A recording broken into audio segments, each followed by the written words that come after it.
on. That's where we begin tonight. Democrats, socialists continue to attack the integrity of future elections, as we just showed.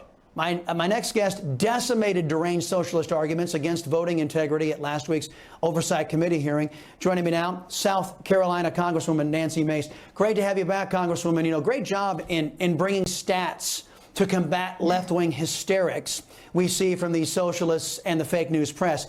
Jake Tapper at CNN claimed that GOP state laws are making it harder to vote. But as you just showed, an overwhelming number of Americans prize accuracy and integrity over the ease of voting and the ease of cheating. Isn't that the real debate here? How do we have elections where we can rely on the accuracy of the results?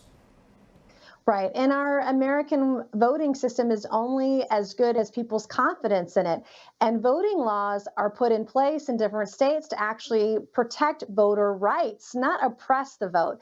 And what was so astounding to me in this oversight hearing last week is that Safrenia Thompson didn't know anything about black voters and black voter turnout in the state of Texas, a state that she's represented since 1972. And it's important. I recognized her accomplishments coming out of the civil rights era in the 1960s, a really troubling time for America. But as you stated in your monologue, we've come so far as a country and as a nation. We're not a racist country. Our states are not racist.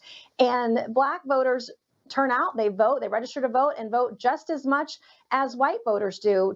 Texas actually has a problem with Hispanic voters and getting them to turn out. And women, in Texas, they have a harder time getting women to vote than they do black voters. And so it's really about protecting our election system and making sure that people have confidence in it. And if everyone has to show an ID to vote, like you do to board a plane, buy a beer, buy a pack of cigarettes, or rent an apartment, this is absolutely no different. It's a way of life for us, and it verifies you're a citizen and that you have every right to vote.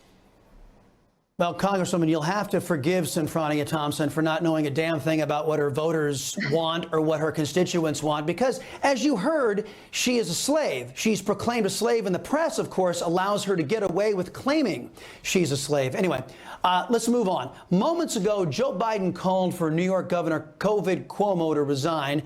This is Cuomo was denying all the claims made by the New York Democrat Attorney General that he sexually harassed multiple women, breaking federal and state laws. Cuomo is saying those actions can be interpreted several different ways. Now, let me just ask you, one account from a woman in his security detail alleged that Cuomo traced his finger from the woman's neck down her spine. She also claimed Cuomo placed his opened hand across her stomach. Now, as a woman, is there any way that you can justify those actions by Mr. Cuomo as being platonic, professional, or innocent? Absolutely not. And the thing that astounds me is they're describing his actions as harassment. And there was another account of one of the 11 women that said he put his hand under her shirt and felt her up. I consider that assault and not harassment. I called for Governor Cuomo's resignation 150 days ago. And the fact that this guy is still in office making millions of dollars off a pandemic that he botched off his book, and now all of these allegations coming forward, he needs to step aside, be charged with a crime, and resign.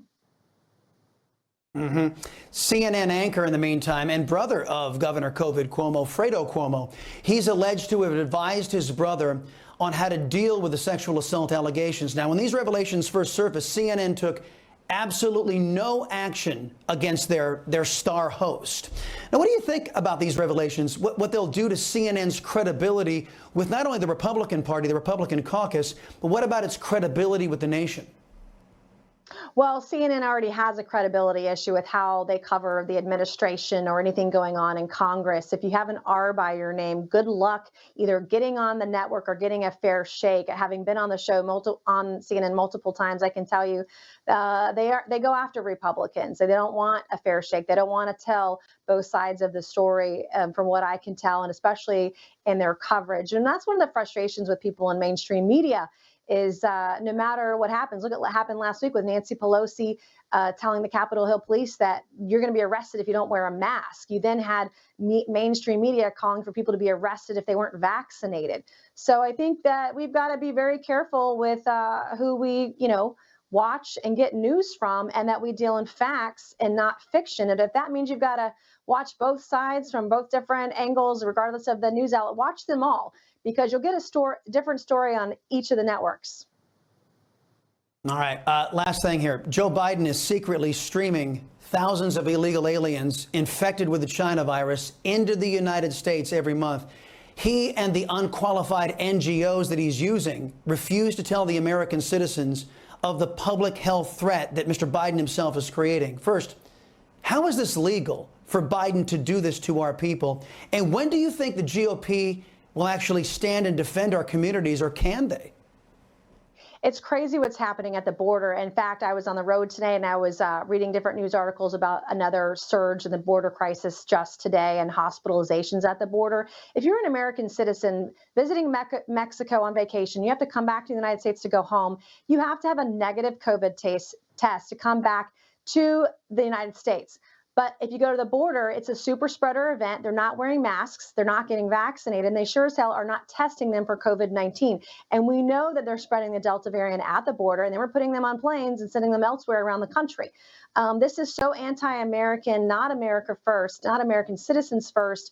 It's absolutely crazy. I'll be at the border in a few weeks later this month, I hope, crossing my fingers to see what's truly going on and show the American people how we're treated versus how they're treated. We got to put a stop to it. In fact, it was Lance Gooden out of Texas who said, when's the CDC going to tell us and advise us to shut down the border because of COVID? Well, yeah, the CDC is corrupt because of who's running the joint. But look, when you go down there, keep us posted. We'll make sure we cover you, Congresswoman, because we know CNN won't. Thank you very much. Appreciate the time, as always.